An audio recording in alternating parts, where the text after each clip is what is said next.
I actually want to share with you a story about some brothers from Calabasas who grew up there who, very different story, and happen to know them. And I'll share with you a little bit about their lives. Some of you have heard parts of this story. Nobody's heard this whole tale, but about 20 years ago, a little over 20 years ago, I met a family, the Steinberg family, and through my work at Heschel West out in Agoura. And they were not members of a synagogue, and they came to me and asked me if I could help them with their son's bar mitzvahs, the two brothers, Max and Jake. Max was 15 at the time, and Jake was just turning 13.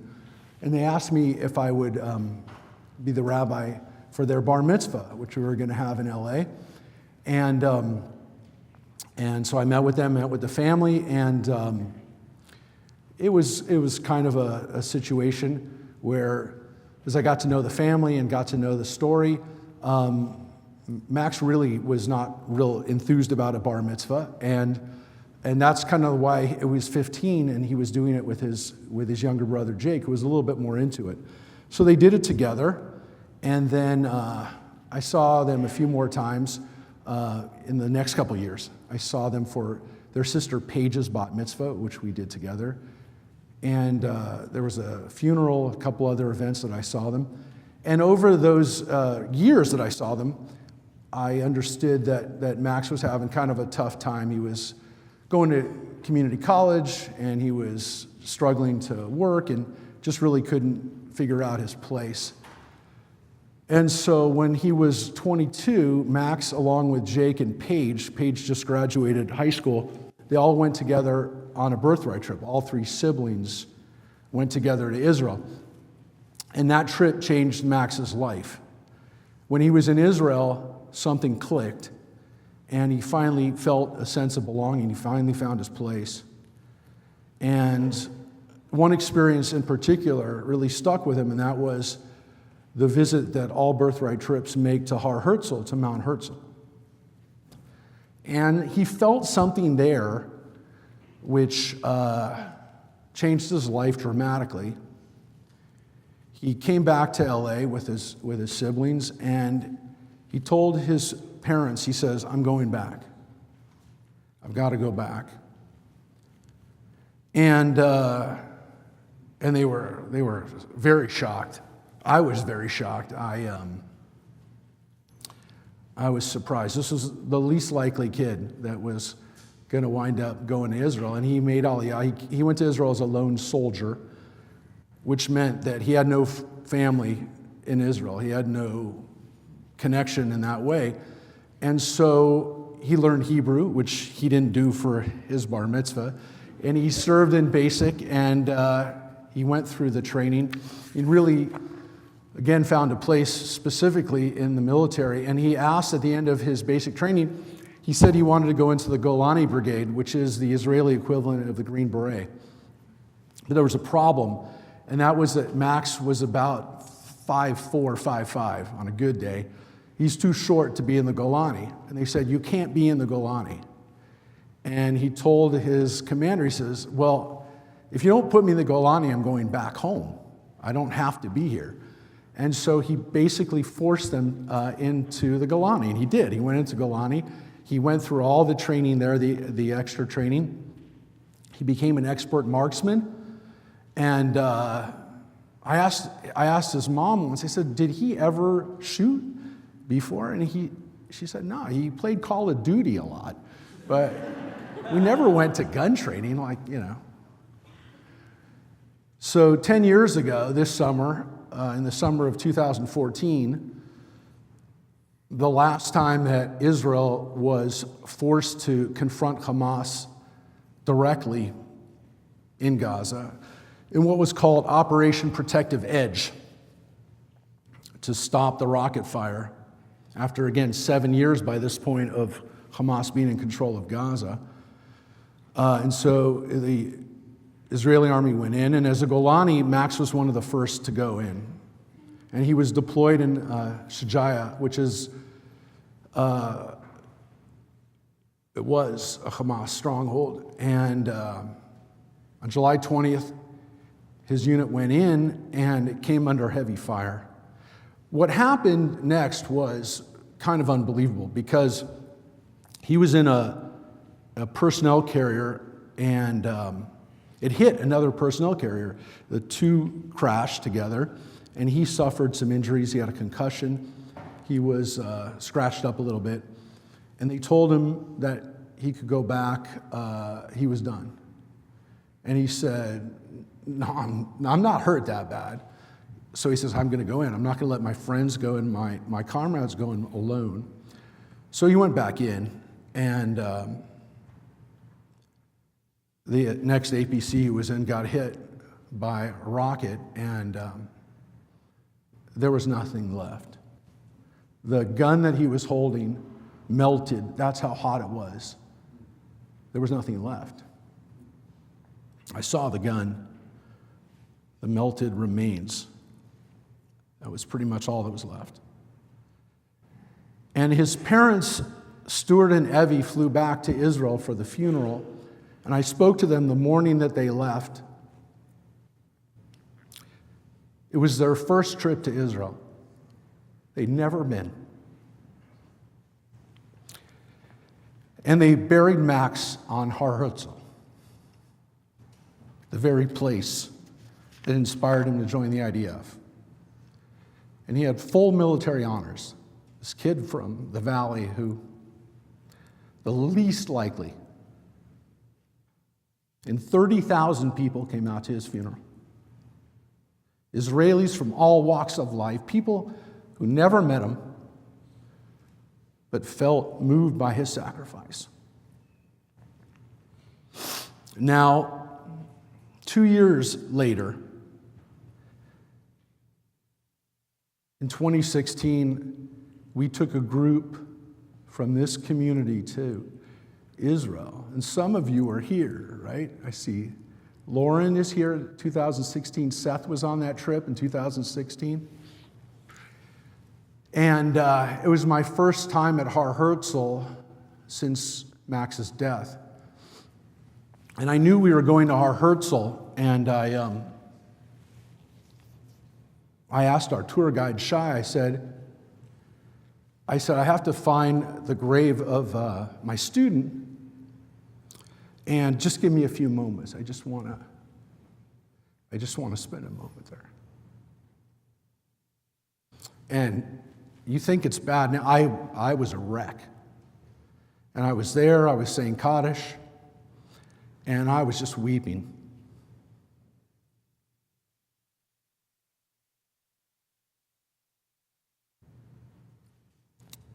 And what struck me was that he was buried right next to a young man who was killed at the same time from Russia. His name was Dima. And he was born in St. Petersburg. And I saw these two graves next to each other, one that said Los Angeles and one that said St. Petersburg. And these two young men, both around 24, were laying to rest in Israel. And as I'm crying, the group comes and finds me. And I'm like, how do they know I was here? And the tour guide tells me, every birthright group comes here. And then I noticed, I didn't notice it, but there was a bush by the grave, and little olive bush. And on the bush, there were dozens of these birthright arm wristbands that every group gets.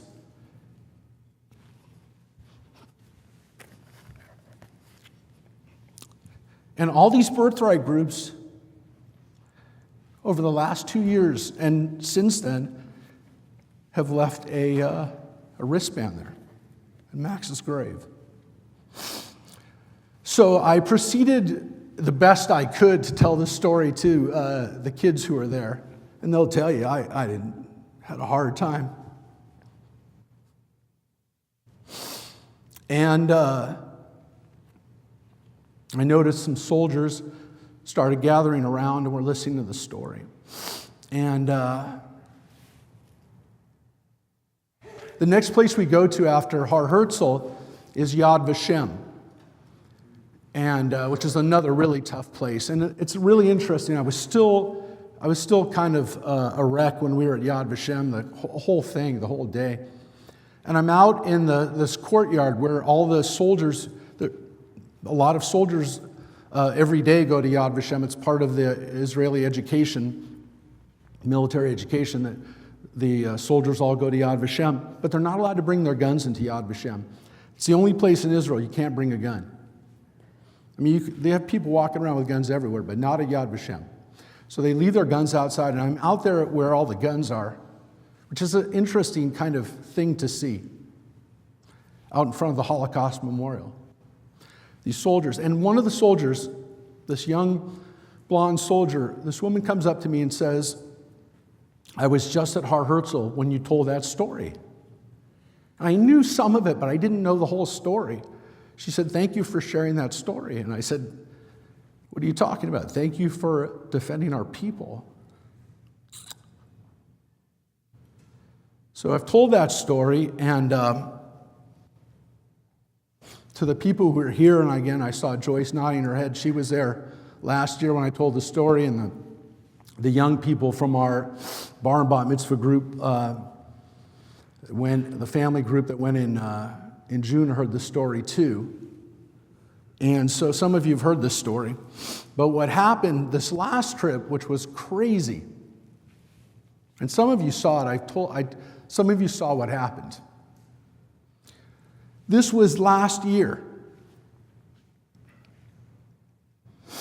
There was a group from Russia that was standing in front of the grave right next to Max.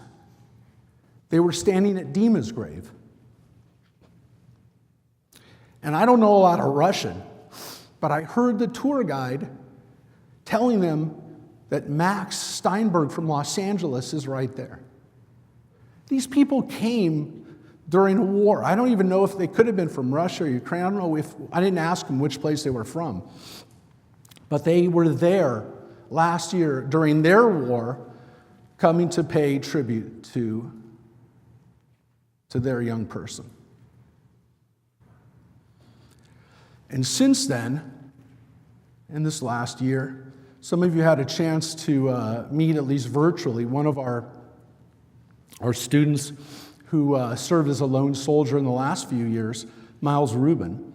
And Miles came online. We did a Zoom with him. Miles served in the IDF, came back and went to Columbia, and just graduated last year from Columbia University.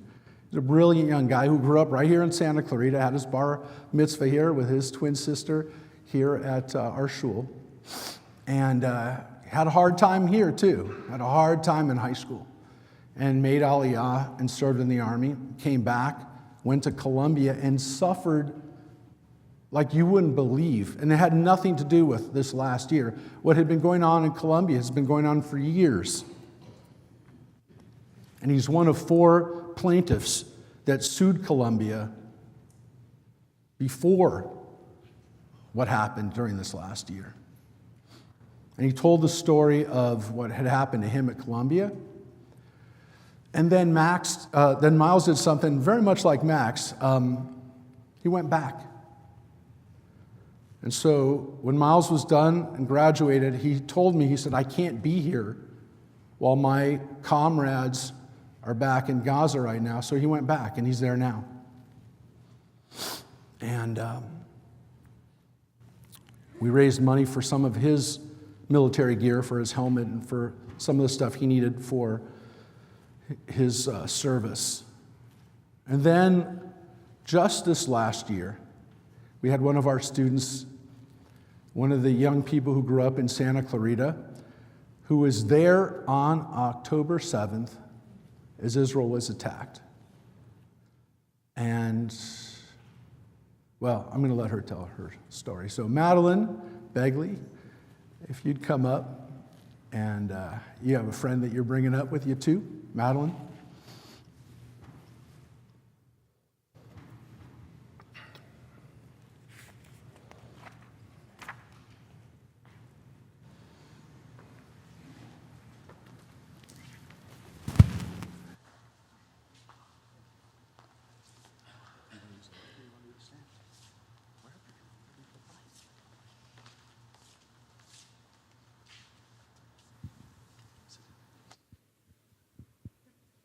Hi, for those who don't know me, my name is Madeline Begley, and I grew up in the synagogue. I spent my whole life going to Temple Bethany. I went to Albert Einstein. I went to Valencia High School.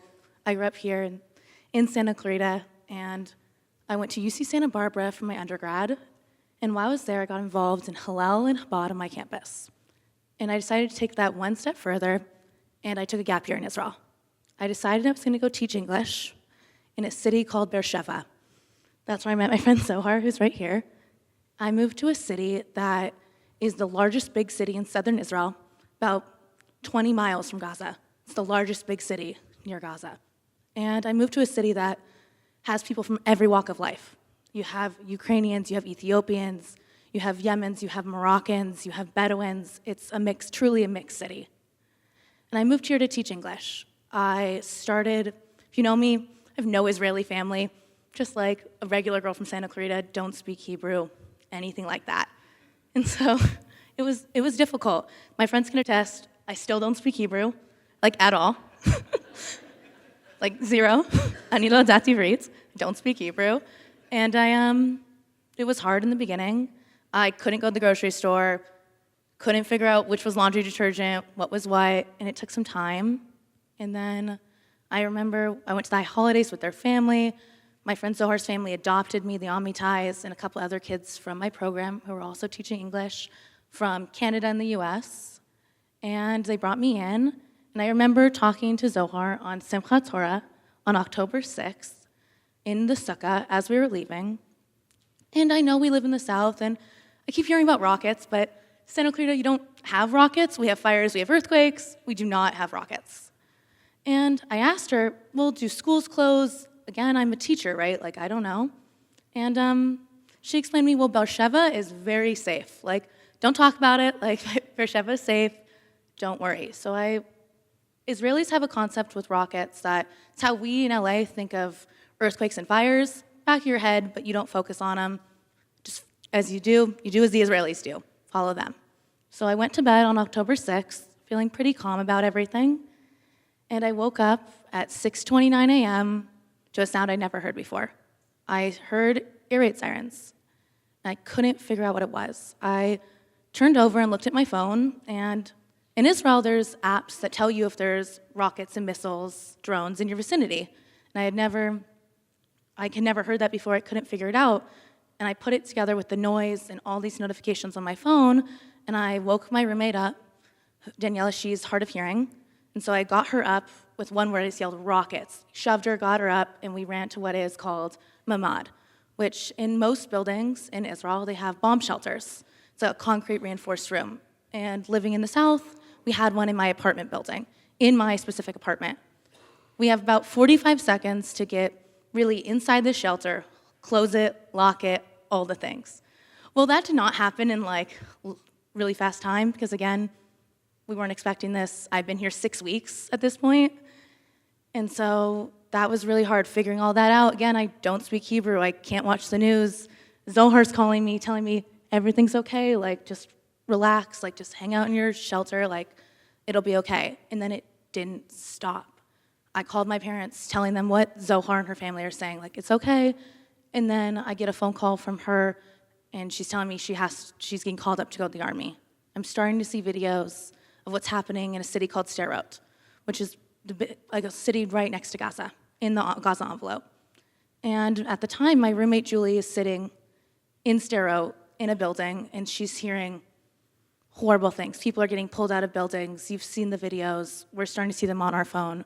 And now we know there's terrorists in the country. And again, I'm a half hour from Gaza, like relatively pretty close, and we know they're coming for us. We feel it, we hear it. So again, I'm by myself, I'm on a program. I can't get a hold of my boss. They're all on vacation. It's like vacation break. And so people start telling us barricade our apartment. We take our little IKEA couch and barricade our apartment door, go back inside a ramad, and all we have is a kitchen knife and a fire extinguisher.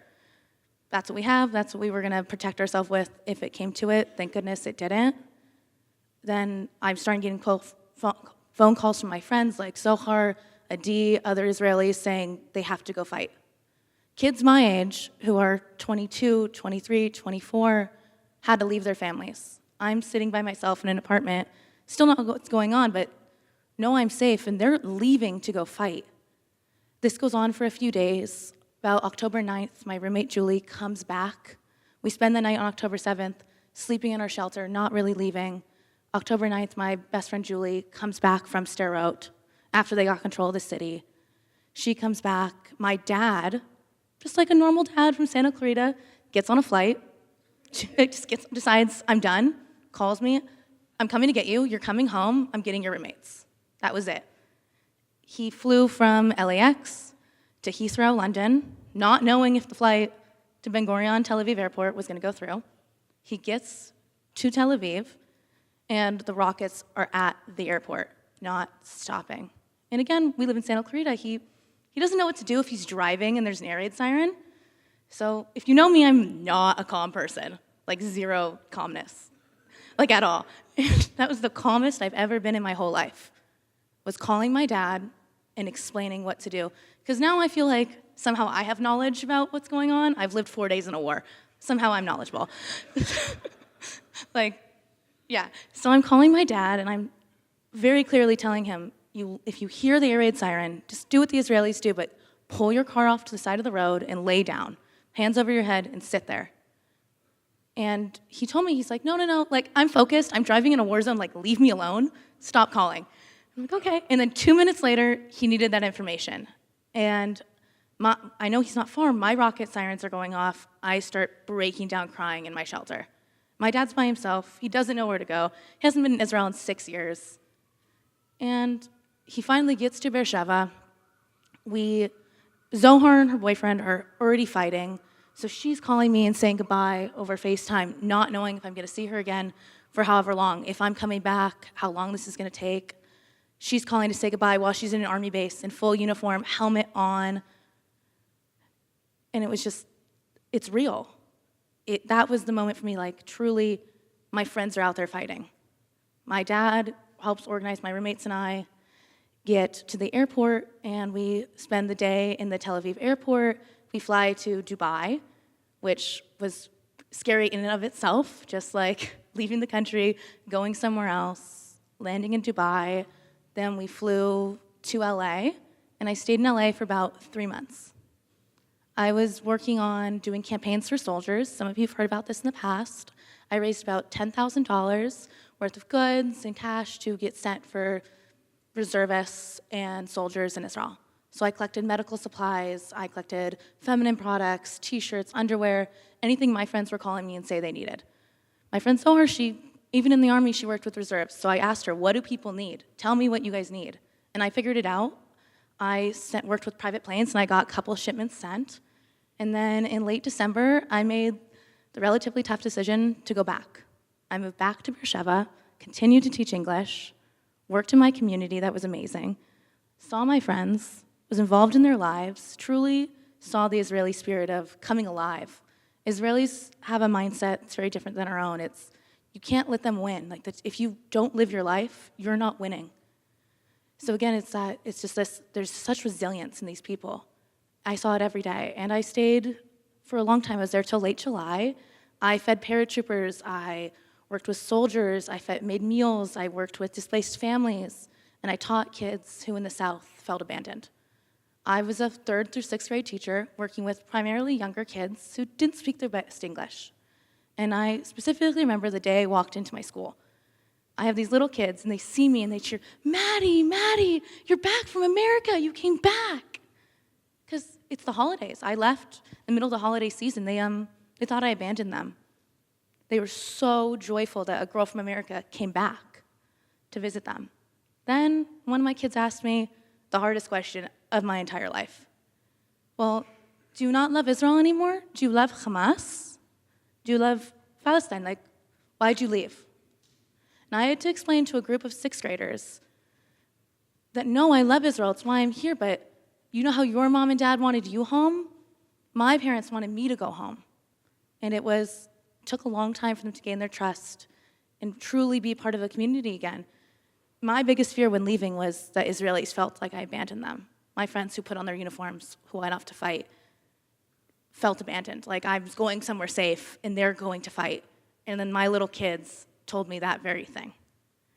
Then I kept teaching throughout the year. I worked with something called Shuva Achim, which is a place that we help soldiers get 3,000 meals a day worth of food, items that they need. I'll go into it more detail later, but that was such a big impact to myself and my family. I'm Yisrael Chai, and thank you so much for having me speak.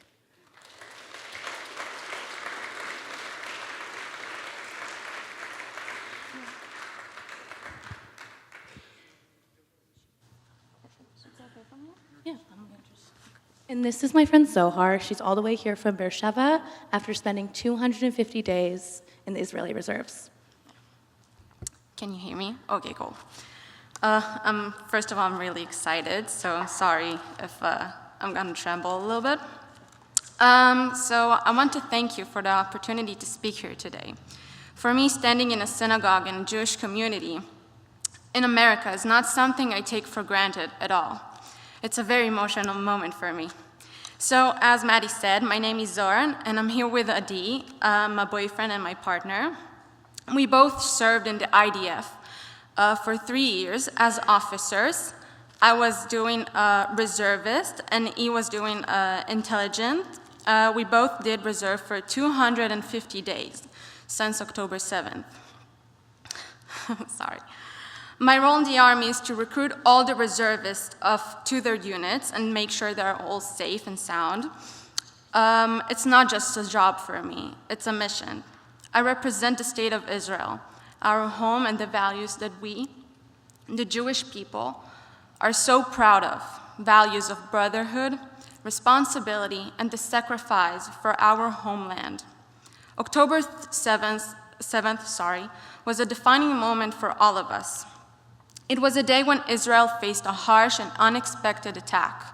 I remember those first few moments, the feeling of concern, but also the overwhelming sense of responsibility that grew within me and my fellow soldiers.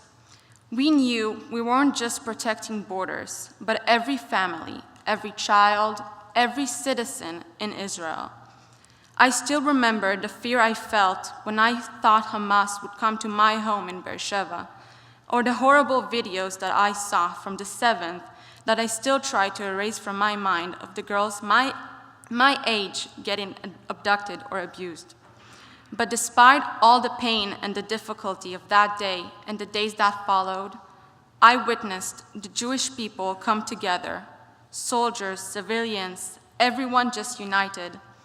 It reminded me how strong we are, and not just physically, but emotionally. It's a strength that exists not only in Israel, but also here in America, among Jewish communities. The bond between Jews in Israel and the Jews in America is deep and incredibly meaningful. During my service, I felt your support, whether through care packages sent to soldiers, donation prayers, or even just words of encouragement. We felt everything.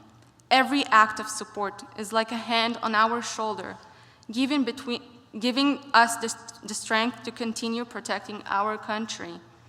This connection between Jews in the diaspora and Israel is like a thin, invisible thread, but it's incredibly strong. We feel that our mission in the Army is not only to defend Israel, but also to maintain this bond between Jews all over the world. Together, we're not just one people, we're one family. I want to end with a message of hope. Despite all the challenges, Am Yisrael Chai, the people of Israel live. Thank you for your ongoing support. I'm emotional. Thank you for your ongoing support. We can continue to stand strong together against any challenges. Thanks again for the opportunity to share our story, and a special thanks for the Begleys to hosting us and for everything your community has done and keep doing for Israel and the Jewish people. And I just want to say that I pray that the hostages would come back soon. Thank you.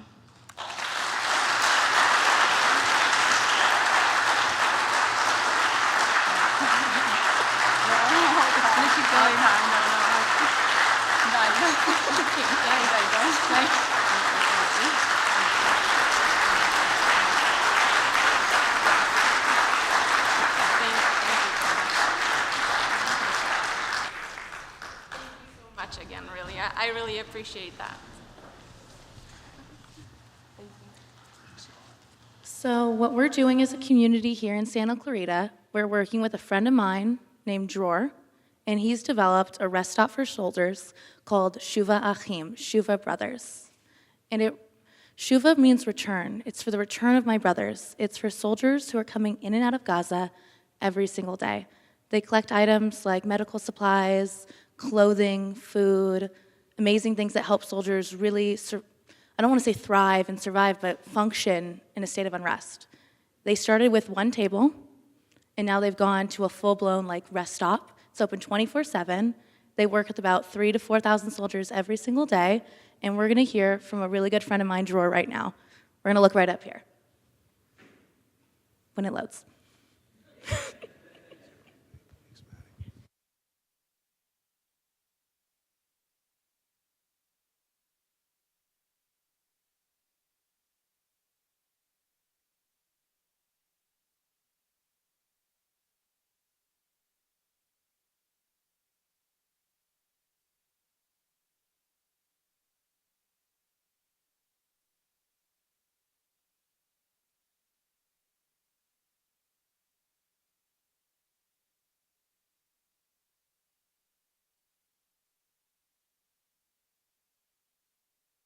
It became a whole refreshment stop for soldiers. Okay, a place where they could just come and hang out for a little bit, or come and have their lunch or dinner. Right now we're at the end of the fast, so people came to have to open the fast here. Shalom, shalom, okay, Shuva, 24 hours, everything for the soldiers. That's the store that we have. That's the hot plate. Volunteers from all over the world coming to help us. I want to thank you guys from the Beth Temple. Thank you for all your donations. Thank you for all your help and all your support. We're doing 100% from our hearts. One of our guys who could stay to have their dinner right now after the fast. It's incredible. Thank you for all the strength. And thank God for all the strength to be able to do it for a whole year. We love you. Wishing you a happy new year. Chag Sameach, Shana Tova. And hope to see each one of you guys here in Israel making Aliyah B'ezrat Hashem.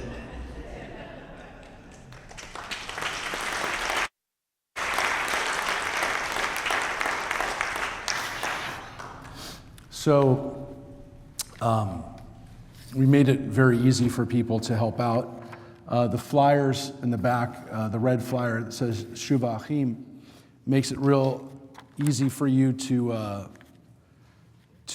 register online. There's an Amazon registry for the soldiers that Maddie put together. And we're also collecting the supplies. We're collecting them today, but we're going to extend the collection for a couple of more weeks if you want to bring them next week. We hope to see all of you for Sukkot next Friday. And don't laugh. I want all of you to come for Sukkot. And you'll collect, you can bring those for the collection for Shuva. And we hope that those soldiers won't have to keep going into Gaza. I want to thank everyone for helping out. And I also want to, on this day of apologies, I want to apologize to Maddie and to all of our young people here because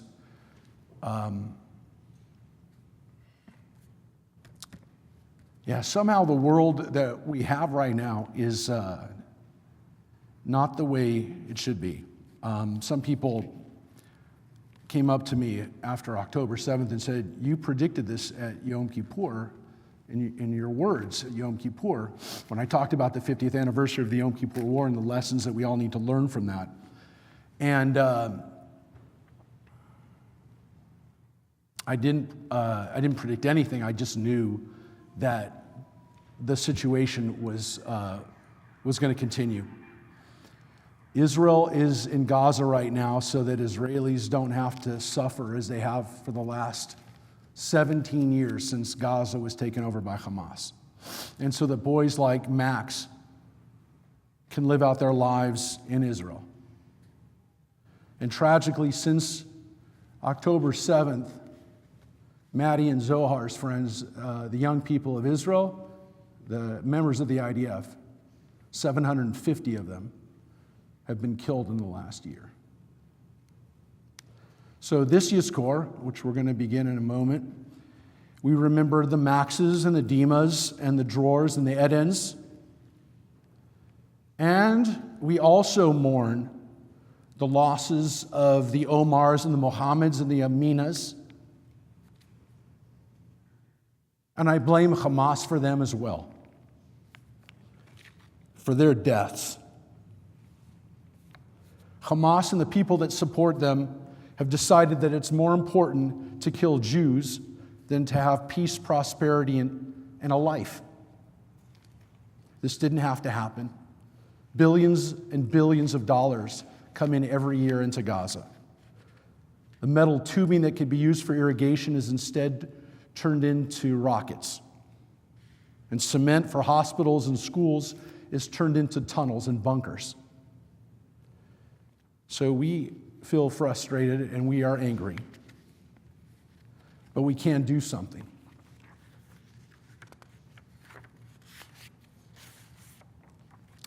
For my friends Stuart and Evie Steinberg, I can't even imagine the pain of losing a son. They'll carry with that pain throughout their lives. But they wanted to make sure that Max's life would have some meaning, so they started an organization to help lone soldiers. Paige,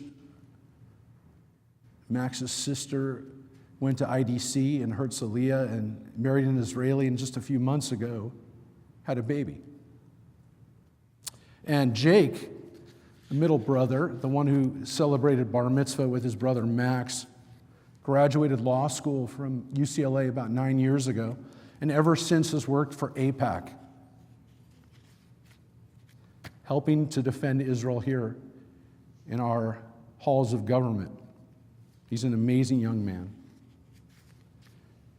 You've seen a lot of bad stuff, especially coming out of our colleges and with young people over the last year. But I wanted you to see today this.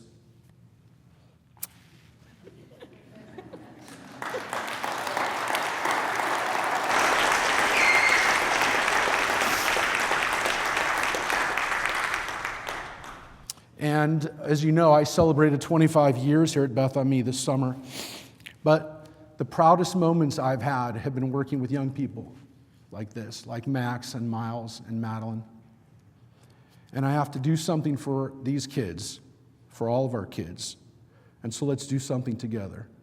This project of helping Shuva came out of our Santa Clarita Jewish Action Committee, which Ariella helped start a few months ago. And our next meeting is the 22nd. This project for Shuva Achim came out of that. And so that's what that organization, that's what that group is doing, to come up with solutions, with projects that we can do together. There's a lot to do, and this year may we be given the strength to do that, to bring some light into the darkness. This is our time, and this is our moment right now.